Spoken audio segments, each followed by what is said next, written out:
Welcome back. It's another episode of The Final Mile. We've got some listener questions that have come into us from some of it was from our Facebook group, might have been a YouTube comment in there, but we appreciate it. Keep sending them our way and we'll get them answered. You could go right to our website, freight360.net, and hit the contact form. You'll also find all of our other content, our full searchable library up there. You'll also see the Freight Broker Basics course if you're looking for a good educational option for your team or for yourself.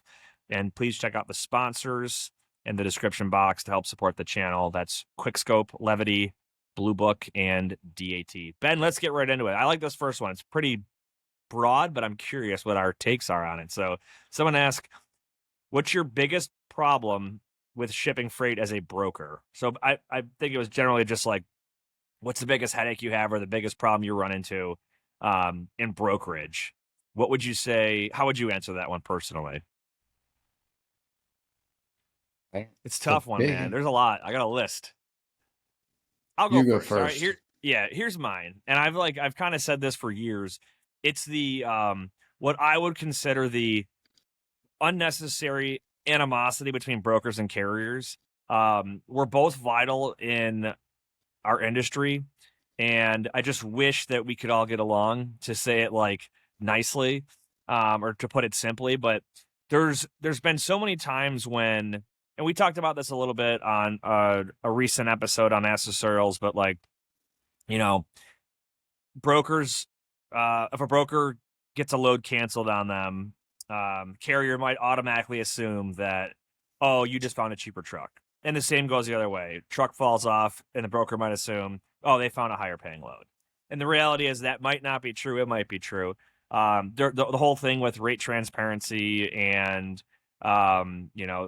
carriers think that brokers control the rates in the market, and, we don't need brokers and things like that. And I think that we both need to exist for this industry to operate the way that it does. And I wish that there was more, a broader perspective from both parties and not just one side or the other. So that's my take. Is just a frustration on, you talk to a driver and they immediately go down to like, trying to get you to pay more on the load. Or vice versa. A broker might try to hammer down a driver, and it's like, what are the actual circumstances here that are important to both parties? So that's mine. I went the carrier side of things. That's my biggest frustration or problem that I see. But you got anything more specific? I feel like a lot of people would answer saying like it's hard to find customers, but what do you got? Finding customers, but I would say like finding customers is always probably like the biggest one because you're always trying to get more. But I would say the biggest one is communication. Like getting customers to clearly communicate what's happening. Like I can go through so many instances where shippers are not giving you the details you need and then getting frustrated. Like that drives me nuts. Like we talked about that the other day. I don't even know if it was on the show, but it was like, what was it? What was the thing? It was like what was Drop trailers? and it was just like, yeah, but like on the bid, it just said like yes Oh, or the no. live load, yes or Oh, no? Yeah. yeah, live load, yes or no. And it's like, okay, well, like if you're gonna want drop trailers, like what are the terms of your drop trailers? Is it like 2 hours, 6 hours, 12 hours, 72 hours? You need to leave it on site. And just like no thought into that, like that drives me nuts. Like the other one too is like getting carriers to tell you when things are going wrong or likely to go wrong ahead of time. I get it from a carrier's point of view. It's like you don't want to alarm a broker if you think you'll be able to get there in time. So you kind of push that as close as you can sometimes between getting empty and getting to your next place.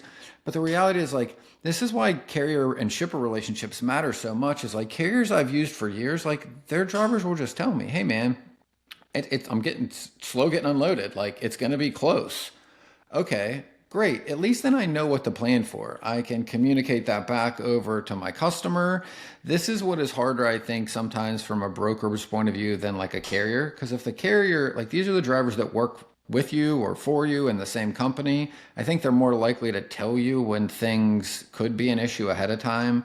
Because everything is easier to work through when you get the information sooner. When you are finding out after the fact and late, like it just throws your whole day out of whack. You got to fix things, you got to jump on calls, you got to resolve issues. Like to me, that's probably the biggest one.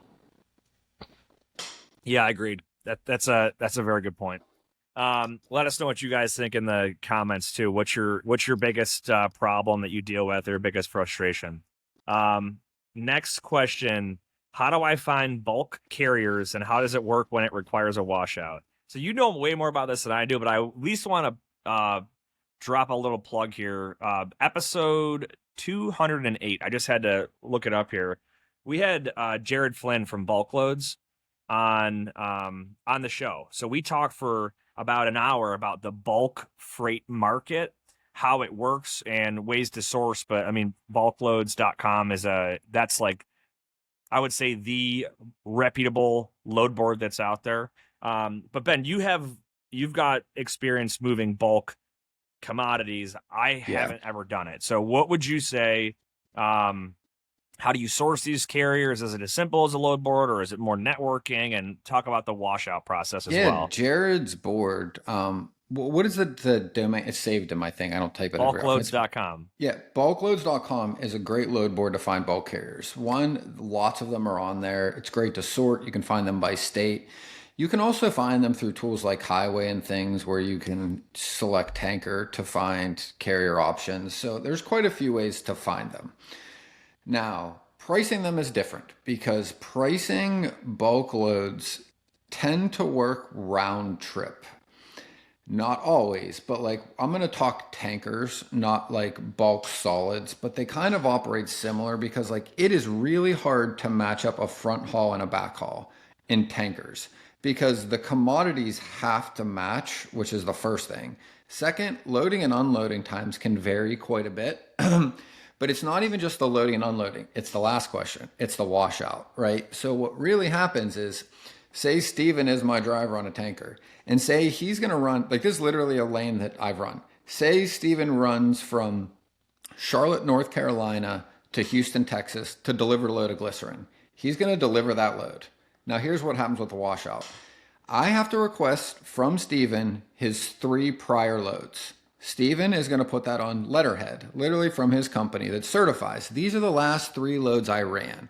Some companies require 3 BOLs. What were the last 3 loads, bill of ladings that were in that tanker? I send those, either the certification on a letterhead that says the dates and what was in it, and sometimes the bills of lading, to that shipper. The shipper reviews those, and they are going to have a list of priors that they allow, basically, right? Like it's a list of every commodity they allow to be on that list of the 3 loads before it, okay? And then they're going to review his 3 loads against that list and go, all 3 are approved. Then they will tell me we want a type 1, type 2, or type 3 wash. They're different in regards to the extent and temperature, I believe. Then I let Steven know, hey, you need a type 3 kosher wash for my load. Steven, once he is empty, has to go to a washout. Now, it's not like a trailer wash. Like he's going to go to a tank wash where they are going to sterilize the inside of the tank, all of the pumps and all of the hoses. Now, that could be a 2 or 3 hour process. Sometimes it takes all night. Like they'll drop the trailer off at the end of the day and pick it up in the morning. And it is not uncommon for that tank wash when the driver goes there in the morning to go, sorry, I didn't get to your trailer last night. And then have to wait another 3 hours. So the time to match up a delivery, an unloading, and a pickup at a next facility is very, very hard to do, which is why front hauls and back hauls aren't lined up as much, which then means you've got to quote them front haul only, basically. I gotcha. Let me ask you this. The cost of these washouts, and 350 also to 450, depending on where you're at in the country. And then do you 250 to 350, I would say 450 the highest, depending on where you're at. Do you treat it almost like a lumper where you're going to advance that driver money, or is it included invoiced. in like the? Yeah, it's typically invoiced. Now, the only things that are a little similar to lumper Who's is paying like for it, though? Yeah, the shipper is going to pay for it. So occasionally a shipper will say, can you quote it all in? And I wrap that number in and give them an all in invoice to make it easier. But when they don't know what the tank wash fee will be, it'll be like the carrier will quote like 350 or actual. Then the carrier is going to send me the washout receipt. I am going to add that to the invoice, add that to the shipper's invoice. But the carrier's paying for it out of pocket when they go there to get washed out. Yeah, but they Sometimes. usually have an account. Like they Okay. invoice and like they have accounts because like there's national tank wash companies. So usually the carrier will have like an account where they're invoiced probably at the end of the month for everyone. I don't think many of them are paying cash on site unless it's like a one-off tank wash where they're going to a place they don't normally go, then they might pay that out of pocket. But Gotcha. rarely have I ever advanced or needed to advance for it. Gotcha. All right, cool. Good question. It's a unique one. Third one here. How often should GPS be pinging a driver, and why doesn't it ping every 30 minutes like it should? So this is kind of a two-part question. I'll give a short answer on both, and then we'll break it down. So how often should it be pinging a driver? It depends on what you're using and how it's set up. We'll come back to that. All right. Why isn't it pinging as often as it should? Common reasons that GPS will cut out could be that the driver has location services disabled, either intentionally or unintentionally. The driver could be in a dead zone, meaning their cell phone is not getting reception to ping. It could be that the driver doesn't have their GPS setting or their location settings to always allow. I've seen that happen so often with some of these mobile app-based tracking tools where they set it to only while using the app, and then they close the app out, and it's not, they're not tracking, or their phone might die, or whatever the case might be. Those are like the common ones that I've seen. But let's go back. How often and I'll give you some examples from some tools, because there are some that are continuous, and there are some that you can literally set them to however the interval you want is, right? Like every 8 Yep. hours, every 30 minutes. I think it's pretty standard. Like Trucker Tools will, every 15 minutes, Trucker Tools will request a location update if it hasn't pushed one.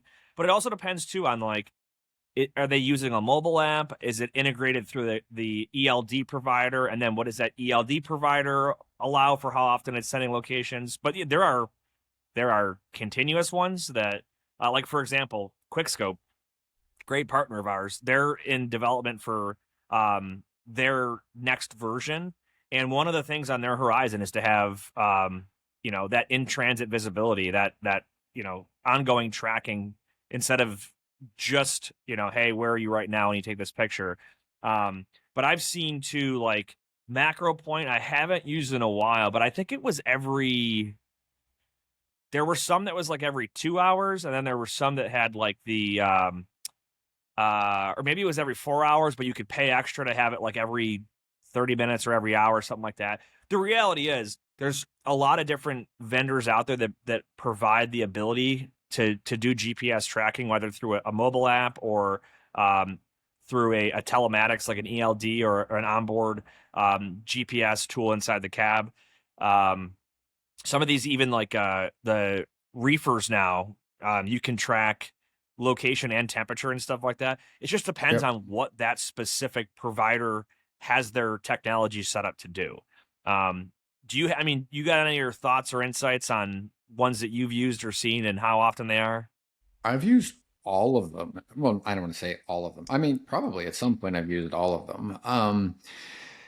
The biggest thing is what you named the big ones, like is the phone on the right settings for it to keep pinging. The second one, again, is usually like go through a dead area. When they come out of the dead area, it doesn't always pick back up sometimes, so there's an issue there. The other thing is like, where are you looking at this? Are you looking at it in your TMS or are you looking at it in the platform? I was on a call yesterday with our TMS because there is different information in Macro Point's dashboard versus what we see in Thai, for example. And I'll give you an example of what we can see there, but not here. One is if a driver clicks on site in the app, it will tell our TMS the driver's there. But if I look at Macro Point's dashboard, he could be 250 miles away. So he could literally be at his last stop and go, I'm on site. It will click into the TMS because it sends that message that he's on site and it'll go on hand at origin, but he's not there. Now, if I look in Macro Points dashboard, I can see and sort by the ones that the driver clicked manually versus the GPS initiated. So if I'm track and trace, I can look at the 5 or 6 that the driver did manually and just look and go, okay, that guy's there, that guy's there, that guy is nowhere close to there. I got to call him and see what's going on. So that's another thing. The other piece too, I spent a lot of time on this in the past year, is like MacroPoint will estimate whether or not they're going to be late based on how fast they're driving and where they need to go, right? But I've seen some TMSs that only take that information, apply it to the destination, but not the origin. So I've been working with Ty, and that is resolved now, where it'll literally tell me the time to pick up or to delivery. Because what we really want our track and trace team to do is to be able to look at the guys that aren't going to make it, not have to look at Yeah. every single load to figure that out. And in MacroPoint's dashboard, you can just click a toggle. It's pretty cool. It'll just go, here's all your drivers that are delayed and might not make it. And then you can just look at those loads and then just see if you have any problems there. Yeah, I've seen that Trucker Tools has a similar Yeah. feature too, where like we'll use it as like training. So we'll set up like a training load and a training tracking and whatnot, and it'll tell me like, yeah, the driver's not like, warning, driver may not make it on time. They're X amount of miles away. So, but yeah, I mean, here's the big takeaway here is the technology exists for real-time tracking. But the way that you implement it and the way that you're using these tools and the integrations to where you're actually viewing the data, like you mentioned, the TMS integration, that will determine how often you'll get updates. And there's some too, like text locate, for example, is like, it's not live. You send a text whenever you want one, and the driver says, "Boop, here I am." Right? And there's plenty of tools like that exist. One of the things that I wanted to mention here too is like, I think it was I think someone asked this question in our Facebook group, and someone commented like, why do you need my location every 15 minutes? Like, well, the reality is I might not care, but my customer might. Right. And if you want to haul their load, these are the terms of it. Right. So like you get some of this high priority stuff, like you might have someone whose sole job that day is make sure you're tracking where that truck is so that they're going to get there on time. Because if they don't, it could cost us millions of dollars if it doesn't get there on time. So exactly. But good question.